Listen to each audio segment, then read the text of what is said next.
디모데를 향한 사도 바울의 간증의 내용입니다. 디모데를 향해서 내 삶의 여정을 통해서 돌아봤을 때에 하나님이 이렇게 저렇게 인도하시고 함께 하셨음을 생각하며 그 하나님의 인도하심과 은혜의 역사가 또 사도 바울의 삶의 여정 가운데 함께 하기를 또 바라고 원하는 마음을 가지고 오늘 본문을 통해서 이야기하고 있음을 보게 됩니다. 12절부터 보겠습니다. 나를 능하게 하신 예수 그리스도 예수 우리 주께 내가 감사함은 나를 충성되이 여겨 내게 직분을 맡기심이니라고 말씀합니다. 직분 자체가 뭐냐면 하나님께서 나를 충성된 일꾼으로서 불러주심의 증거입니다. 우리가 주를 위해서 또 행하고 주를 위해 헌신할 수 있는 모든 것 자체가 바로 하나님께서 내게 은혜를 맡기셨다는 거예요. 그러니까 크고 작은 모든 직분 가운데서 중요한 것은 그 직분을 주신 분이 누구인지에 대해서 분명하게 기억하는 것이 중요합니다. 교회에서의 어떤 헌신하고 수고하는 모든 부분 가운데서 하나님께서 주신 것, 그러니까 예수 그리스도께서 내게 주셨다라는 것, 그게 중심이에요. 여러분 직분 누가 주셨나? 바로 주님이 주신 거예요. 어떻게 여겨서? 충성되이 여겨서 내게 직분을 주셨다라고 말씀하고 있습니다. 직분을 주시면서 이 직분 잘 감당할 수 있을까 없을까 조마조마하거나 좀 불안한 마음으로 주신 것이 아니라 그 직분을 잘 감당할 수 있기 때문에 하나님께서, 예수님께서 직분을 주신 것이고, 또 이 사도 바울의 간증 가운데 보았을 때는 이 핵심적인 내용은 다메섹 도상에서 예수님께서 직접 만나 주시잖아요.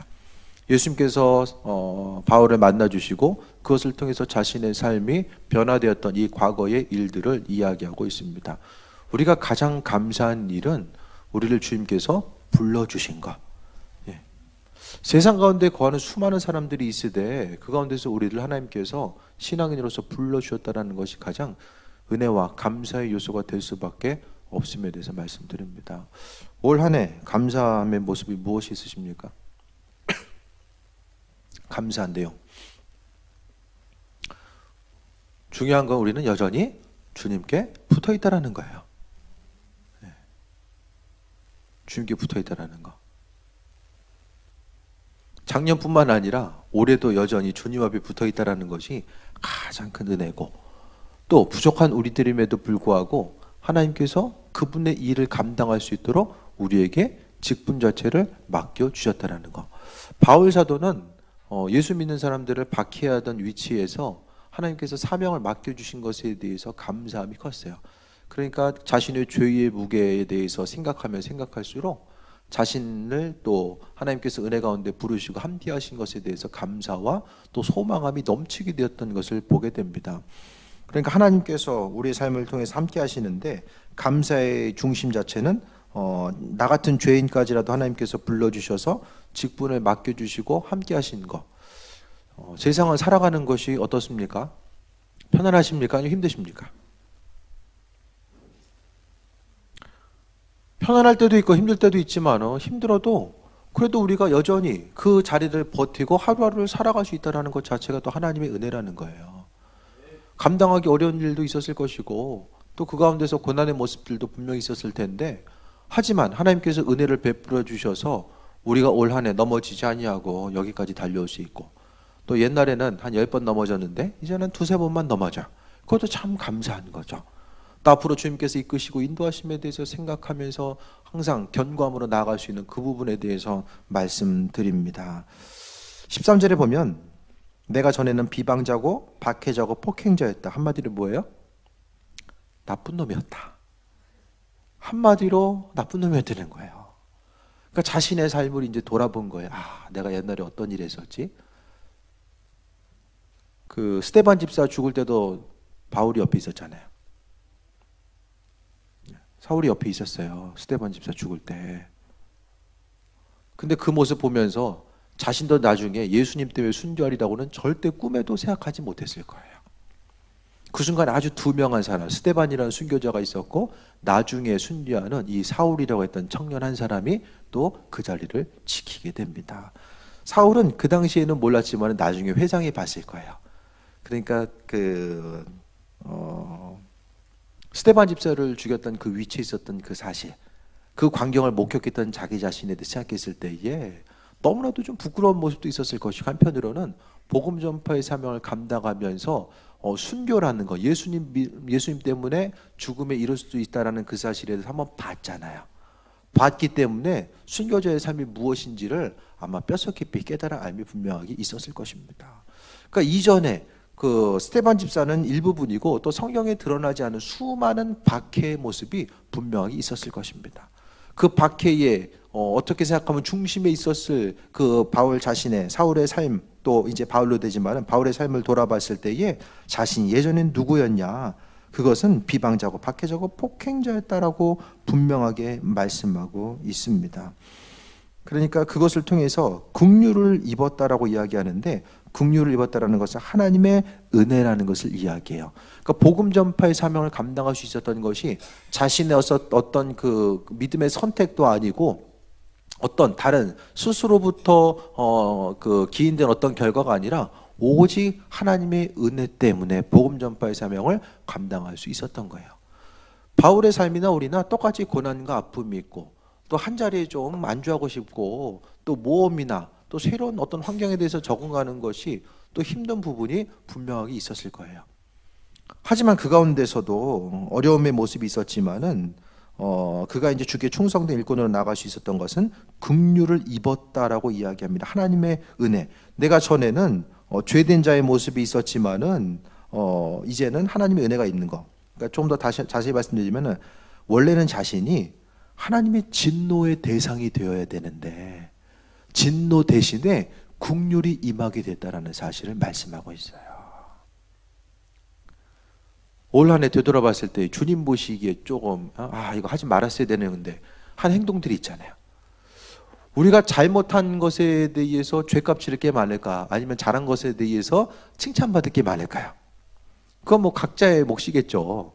근데 중요한 것은 하나님은 사도 바울의 삶을 통해서 자신이 원래는 진노의 대상, 비방자고 박해자고 폭행자였었던, 믿는 사람들을 박해했었던 그 진노의 자신이 대상이었음에도 불구하고 오히려 긍휼을 하나님께서 허락해 주셨다라고 말씀하고 있습니다.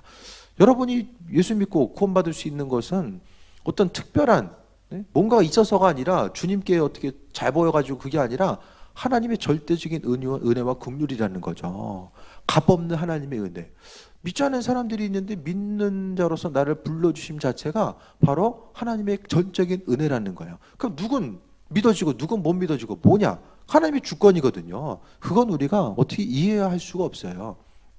어쨌든 하나님의 은혜 가운데 우리가 긍휼을 또 마찬가지로 입었다라는 사실을 이야기하는데, 그 이유 자체가 뭘까? 내가 믿지 아니할 때에 알지 못하고 행했다라고 이야기합니다. 바울은 몰랐어요. 몰랐기 때문에 하나님께서 용서해 주셨다라고 이야기합니다. 아마 알고 그랬으면은 하나님께서 그 은혜를 베풀어 주셨을까, 그 생각도 좀 해볼 수 있겠죠. 어쨌든 바울 사도가 생각하기에 자신은 긍휼 입은 것은 내가 알지 못하고 행했기 때문에. 왜 알지 못했을까? 그리스도 자체가 그 안에 존재하지 않음으로 인하여서, 그러니까 지금도 우리가 생각하기에 이렇게 행동하는 것이 하나님 원하실 거야, 이렇게 행동하는 것이 주님 원하시는 삶의 행동이라고 생각할지 모르겠지만은, 정말 내가 생각하는 대로, 내가 옳다라고 여기는 그대로가 아니라 정말로 창조주 되신 그분께서 그 일들에 대해서 옳다라고 여기는가, 그 부분을 먼저 점검해 볼 수 있어야만 합니다. 아무리 크고 화려해 보이고 정말로 이 길이 온전한 길이라고 생각될지 모르겠지만은, 그 가운데서 하나님의 정말로 온전하신 뜻 자체가 무엇인지를 바라보고 또 그것을 통해서 우리가 받아들이고 나아갈 수 있어야 돼요. 주님 원하시는 자리가 있다라는 거예요. 우리의 삶을 통해서 정말로 내가 지금 어디 거야 되냐, 하나님이 원하시는 온전하신 자리가 있는데 그 자리가 어딘지에 대해서 분명히 깨달아 알아야 되는 거죠. 여러분도 여러분 자신에게 있어서 하나님 원하시는 자리가 있어요. 아무리 내가 스스로 옳다라고 생각하는 그것이 아니라, 바울 사도는 하나님 원하는 자리가 거기가 아니었거든요. 그러니까 죄된 모습 가운데 있을 수밖에 없었고, 예수님이 만나 주시지 않았더라면 그는 그렇게 주님 믿는 자를 박해하다가 그냥 지옥의 죄의 끝에 그냥 하단부 밑바닥 깔아주고 있을 거예요.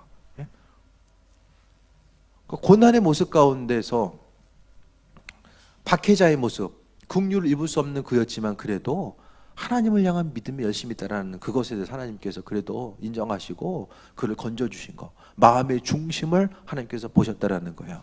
그래서 그의 삶을 변화시키시고 또 인도하심 받아 또 세임 얻는 그런 온전한 일꾼으로 삼아주셨다라는 것에 대해서 말씀하고 있습니다. 그러니까 내 자리가 어디냐? 자기 자리를 잘 찾아가야 돼요. 아는 목사님이 그런 얘기를 해요. 본인이 지금 50대 후반이신데 35살 때 어떤 분이 이제 기도를 해주는데 영어 공부를 했다라는 거예요. 35세 때. 영어 공부하고 미국으로 가라고. 똑같은 예언의 말씀을 3번을 들었어요. 각각 다른 사람으로부터. 근데 안 갔어요. 왜? 영어도 못하고 아는 사람도 없어. 갈 수가 없었던 거예요. 국내에서 이제 쓰임 받고 계시지만은 고난의 시간이 본인 말씀하시는 게 30년이었다. 50대 후반에 이제 쓰임 받고 있는 거예요. 그러니까 본인 이야기하는 게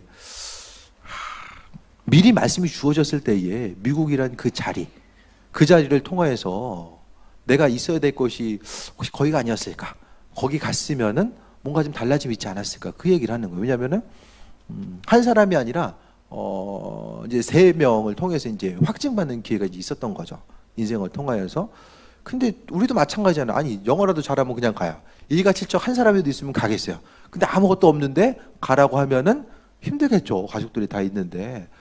근데 때로는 내 자리를 찾아가는 것이 힘들고 어렵고 좀 가능성을 발견하기 힘든 위치에 있다라고 할지라도 말씀 믿고 움직이는 것도 삶에 있어서 갔다가 되돌아오는 있더라고 할지라도 그래도 좀 도전해보고 그곳에서의 또 하나님의 예비하심의 자리를 또 발견하는 그 모습도 중요하지 않을까 생각을 해보게 됩니다.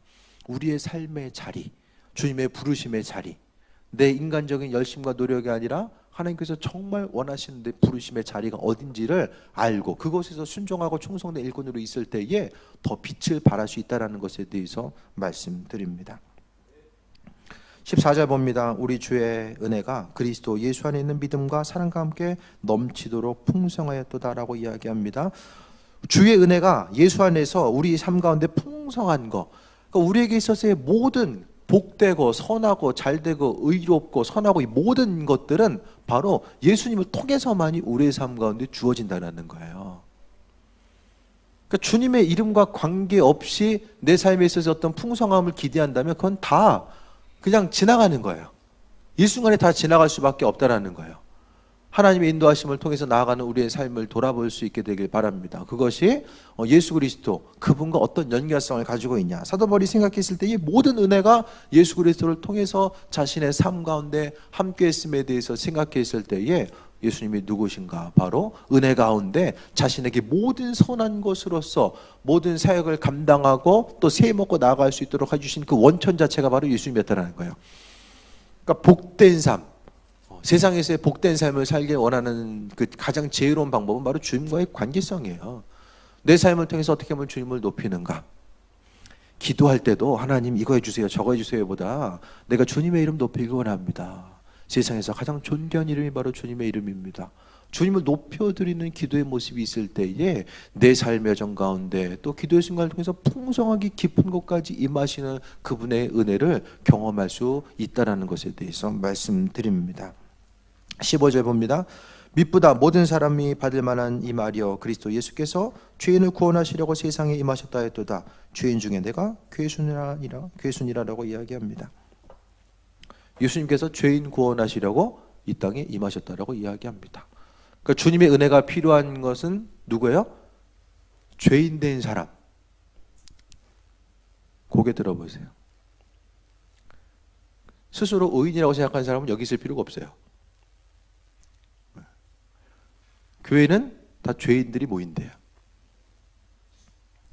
죄인들 모인 데서 의인 찾으려고 하니까 다툼과 어려움이 나타나는 거예요.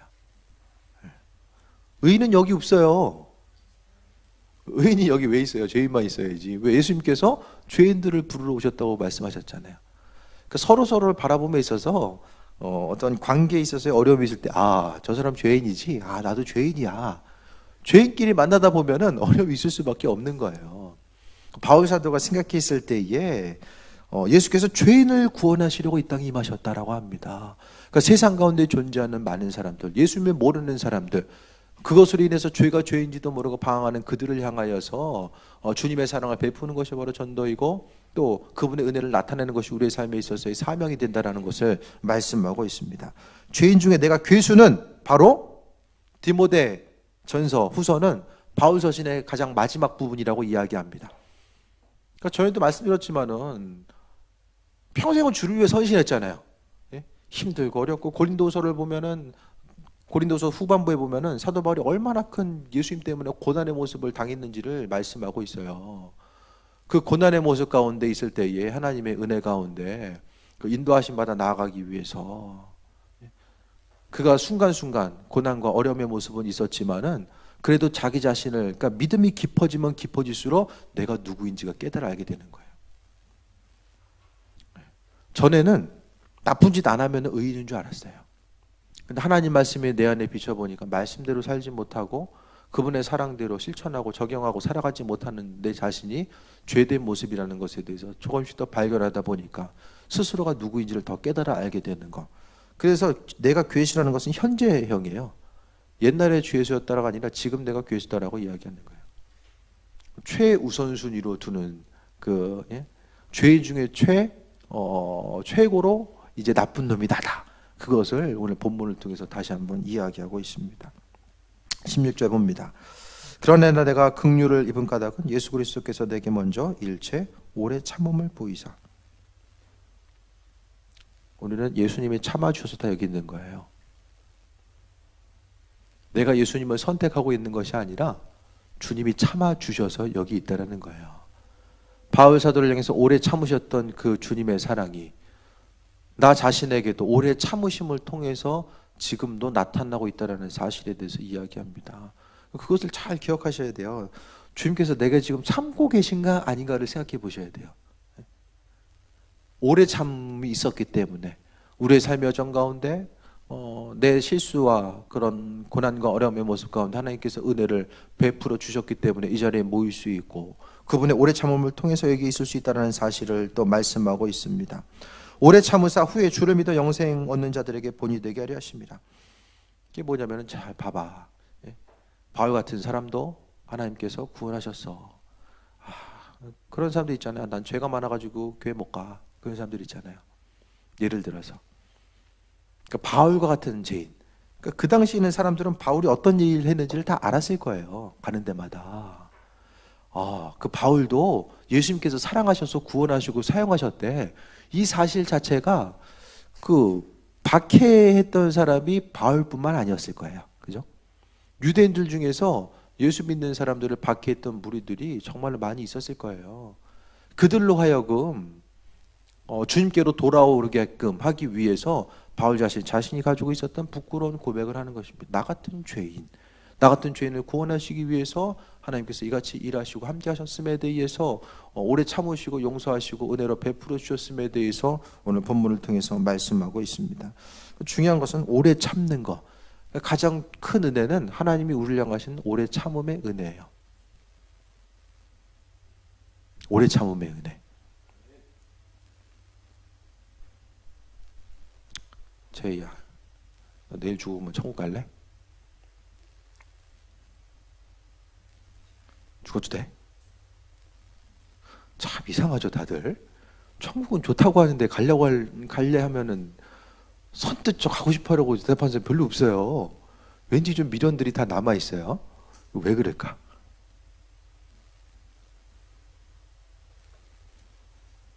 하나님 보시기에 내가 누구인지를 분명히 좀 점검해 봐야 돼요. 작년 이맘때보다 1년이 더 가까워졌잖아요. 주님 만날 시간이 후딱 지나갔네. 1년이 이제 지나갔어요. 1년만큼이 더 가까우신 거예요. 우리는 언제까지 살아요? 주님이 오라고 할 때까지 사는 거예요. 너 이제 있어도 별로 여행거 없겠다. 그럼 와라. 그럼 가야 되는 거예요. 살고 주는 건 다 하나님의 주권 안에 있기 때문에. 저 사람보다 내가 더 있어야 되잖아요. 하나님의 주권 가운데 세상 모든 것을 움직여지고 있어요. 그 가운데 생각했을 때에 사도 바울의 삶을 보게 되면 평생을 통해서 결국 바울에게 있어서 은혜는 뭐예요? 주로 인해서 고난받음이 은혜라고 말씀하고 있어요. 직분 맡겨줘가지고 힘들었어요. 평생의 삶을 힘들었잖아요. 동족들로부터 너 그렇게 유대교의 그늘 아래서 이제 배신자로 낙인 찍히고 또 개종했음에도 불구하고 그리스도를 따라 살아갔음에도 불구하고 세워놨던 교인들이 계속해서 사도 바울의 사도성에 대해서 의심하면서 얘기하는 그 순간순간 정말로 힘들고 어려움의 고난의 모습. 그러니까 예수님을 믿고 다메섹 도상에서 예수님 믿는 순간부터 관계의 단절이 오고 어려움의 순간이 찾아왔어요. 그가 이제 그 사역자로서 쓰임받기 이전에 공백 기간이 있잖아요. 공백 기간이 있어요. 쓰임받기 위한 공백 기간이 분명히 있었어요. 관계를 끊고 새로운 사람으로서 거듭나기 위한 이 공백 기간이 있었습니다. 바울의 삶을 봤을 때 뭐가 은혜인가? 여러분의 삶의 여정 가운데 뭐가 은혜입니까? 올 한 해, 이거 하나님의 은혜다. 무엇이 은혜입니까? 다 좋고 편안하고 잘 된 게 은혜라고 생각을 해요.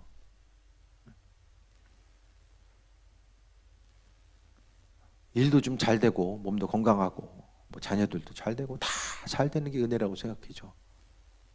근데 바울 사도는 왜 그것을 은혜라고 이야기하지 않고 직분을 받고 쓰임받음을 왜 은혜라고 했을까요? 그 직분 자체가 너무나도 힘들고 어려움이 연속이었음에도 불구하고 왜 은혜라고 이야기할까요? 성경이 말하고 있는 은혜, 그 개념과 여러분이 생각하고 있는 은혜, 이 개념이 일치하십니까? 가장 감사하고 복된 일이 올 한 해 무엇입니까? 그 복된 일에 대해서 오늘 성경의 본문도 그것이 정말 은혜다라고 이야기합니까?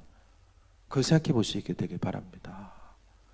성경에서의 은혜는 우리가 지금 세상 사람들이 이야기하는 너무나도 이제 그 축복과 은혜라는 단어를 세상의 기준 가운데 맞춰져 있다는 거예요. 성경의 기준이 아니라 세상의 기준에 맞춰 있는 것. 세상에서의 기준이 유효한 것은 우리가 생명을 가지고 이 땅을 살아가는 동안만큼은 그 축복의 개념이, 은혜의 개념이 유효한데 하나님 나라에서는 그게 통용될 수가 없잖아요.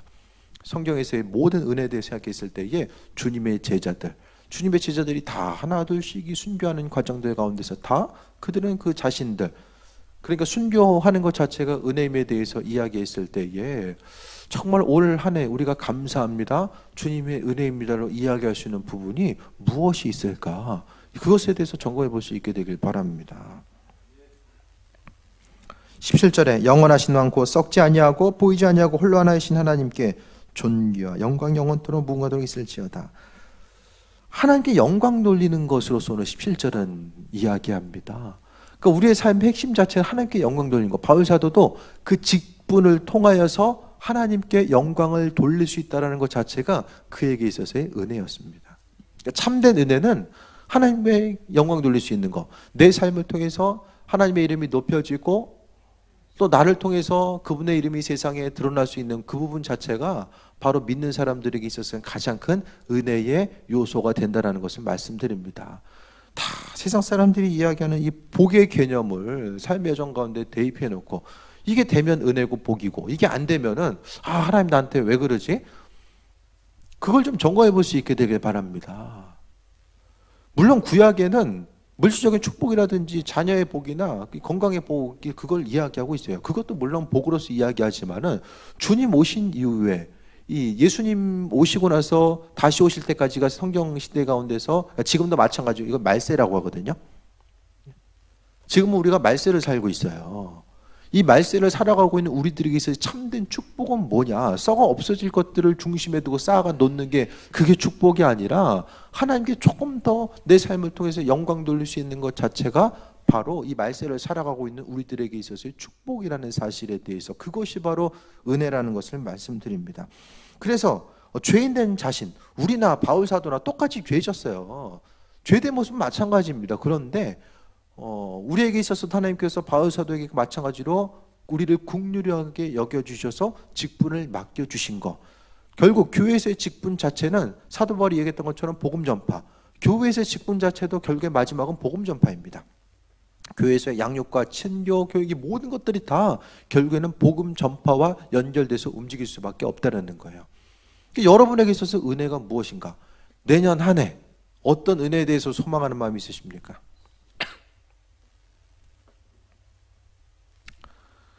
무엇이 은혜입니까? 여러분에게 그걸 점검해 볼 수 있게 되길 바랍니다. 우리가 성경대로 믿고 성경대로 축복의 개념, 이 복의 개념이 무엇인지를 알아야 되잖아요. 도대체 성경은 뭐 어떤 것을 은혜라고 이야기하고 어떤 것을 축복이라고 이야기하는가? 바울 사도는 끊임없이 자신의 삶을 통해서 영원하신 왕, 홀로 하나이신 하나님께 존귀와 영광에 대해서 하나님을 높여드리는 것으로 인해서 이야기합니다. 바울 사도는 성경 6번에서 7번 정도 자신에게 직분을 맡겨주신 것에 대해서 감사했어요. 순간순간 바울의 서신 곳곳에서 내게 직분 맡겨주신 것에 너무나도 감사하다. 직분 없었으면 2다리 뻗고 살 수 있었는데 직분 때문에 날마다 도망다니고 곳곳에서 추위와 배고픔과 또 동족의 위험, 강도의 위험, 풍랑과 여러 가지 환난과 어려움을 경험했지만 그래도 순간순간마다 이 모든 것이 하나님의 은혜입니다.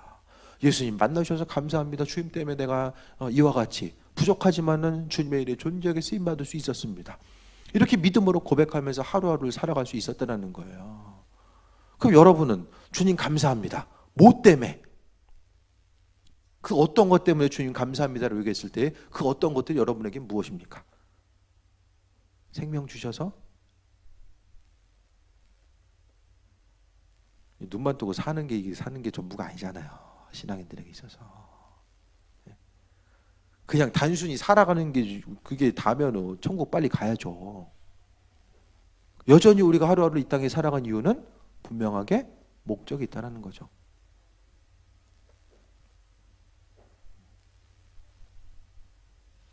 선배 목사님 교회 아이가 이제 군대를 갔는데 대우반에서 교회 다니는 애가 자기 혼자래요. 종교활동하는 게 힘든 거예요. 교회 가기가. 젊은 세대, 우리나라 이제 비종교활동 인구, 기독교 인구가 아니라 비종교활동 인구가 50%가 넘었잖아요. 이제 20대, 10대로 가서 점점 더 심해지잖아요. 그럼 희망을 잃어버려요. 카톨릭은 많이 줄어든 게 왜냐? 부모가 자녀들에게 신앙교육을 잘 안 하거든요.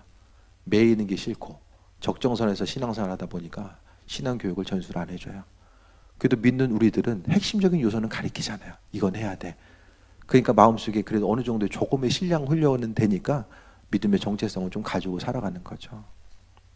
도대체 우리에게서 은혜가 무엇인가? 내년 한 해 하나님 간절히 바라고 소원하는 그 부분이 내게 있어서는 뭔가? 이제 오른다고 하는데 더 많이 벌게 하셔서 대출금 갚게 하시고 자녀들 잘 되게 하시고 아픈 부분 치유되고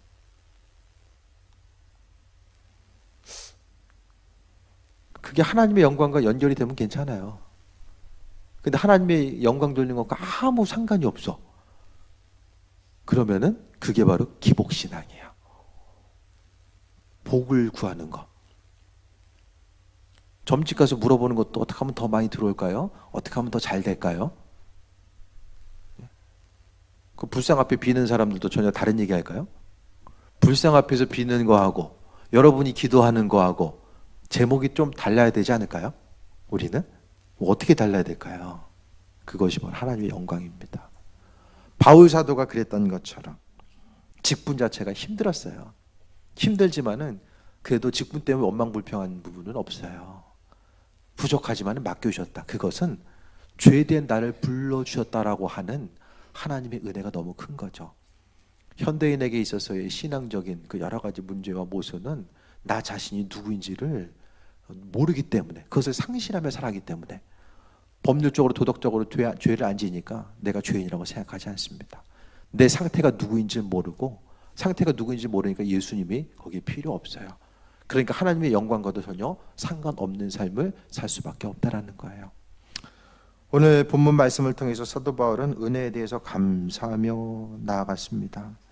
진노 대신에 긍휼을 하나님께 허락하신 것에 대해서 감사했고, 여전히 하나님의 은혜가 자신의 삶 가운데 비춰지면 비춰질수록 내가 죄인 중에 최고로 죄인이구나, 그 사실에 대해서 인식되다 보니까 더 주께 영광 돌리고 주님 앞에 감사와 기대함과 소망함의 모습이 더 클 수밖에 없었다라는 것에 대해서 말씀드립니다.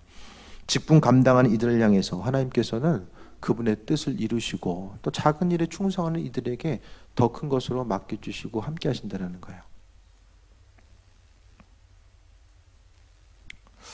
그 학교 한 6년 선배님을 만났는데 그분이 그런 간증을 해요. 그분 딸이 이제는 좀 장성했는데 옛날에 한 초등학교 때 6층에서 떨어진 거예요. 근데 떨어졌는데 안에서 이제 6층에 이제 그 가건물식으로 이제 이렇게 구조물이 있었는데 그 안에서 떨어진 거예요. 떨어져가지고 밖으로 튕겨져 갔으면 이제 바로 즉사인데 안쪽으로 떨어져서 이제 그 계단 봉 같은 게 있잖아요. 거기 이제 다행히 걸려가지고 어느 정도 이제 병원에 입원을 했지만은 이제 생명 건진 거예요. 근데 병원에 있는데 그 교회 권사님이 이제 전화하신 거예요. 뭐냐면 이제 기도하는 중에 천사가 그 딸을 양팔을 이제 잡고 이렇게 들리는 그런 것을 그분이 본 거예요. 그래서 이제 목사님한테 이제 전화를 한 거죠. 전화해서 딸이 이제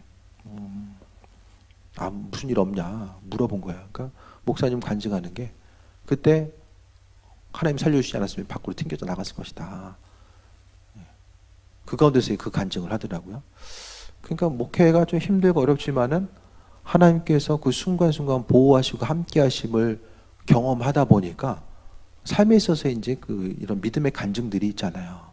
그것을 통해서 돌아보니까 하나님 나와 함께하시는구나. 그 부분에 대해서 더 깊이 마음속에 새기는 거. 그러니까 지금도 이제 목회하는 것이 다들 쉽지 않죠. 쉽지 않지만은 은혜에 대한 감사, 하나님께서 지키시고 인도하시고 함께하신 그 은혜에 대한 감사함의 모습이 있기 때문에 그것 때문에 더 힘을 얻고 믿는 자로서 나아갈 수 있다는 거죠. 하나님의 보호 안에 있는 사람, 보호 안에 울타리에 있는 사람, 하나님께서 책임지시고 함께 하시는데 세상 가운데 속한 자, 누가 보호해 줍니까? 사단이 땡기는 것밖에 없어요. 네. 우리는 사단 입장에서 보면 우리는 빼앗긴 사람들이야. 빼앗긴 사람들. 원래 세상 공중권세 잡은 자는 사단이잖아요. 그 사단이 예수님한테 뺏긴 거예요. 우리를.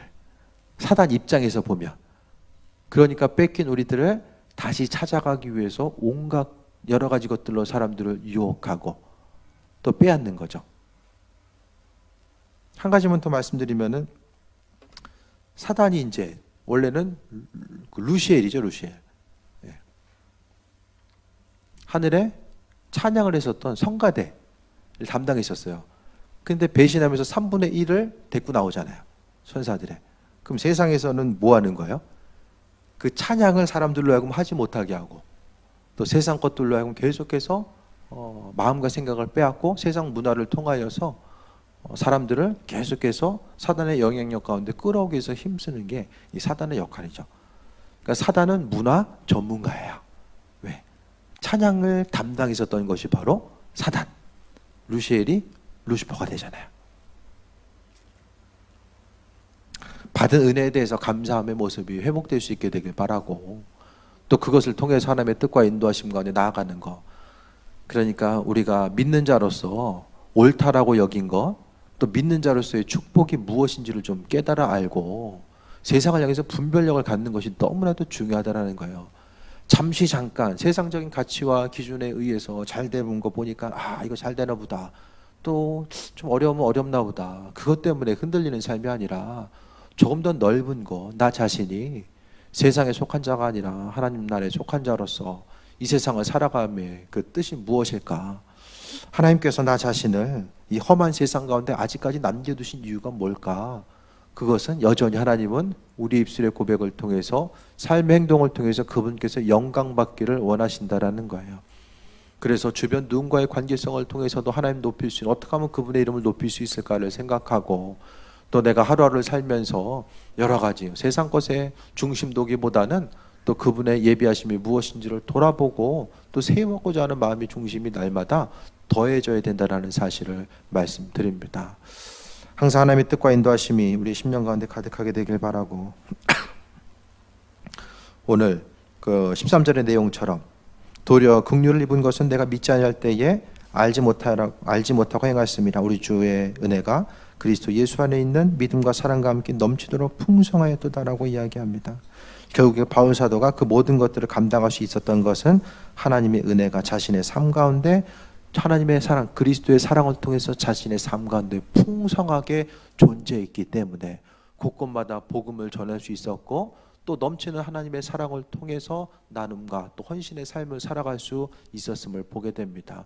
결국에는 날마다 공급받으시고 그 공급받는 것을 통해서 세상 가운데 비춰질 수 있는 것이 존재한 삶의 모습입니다. 어떤 삶을 어떻게 살아야 될지 세상 가운데 또 속는 삶이 아니라 또 주의 영광 바라보고 또 하루하루를 살아감이 주님 보시기에 합한 자로서 그분께 영광 돌리고 인도하심 받아 나아가는 귀한 삶이 되시길 축원드립니다.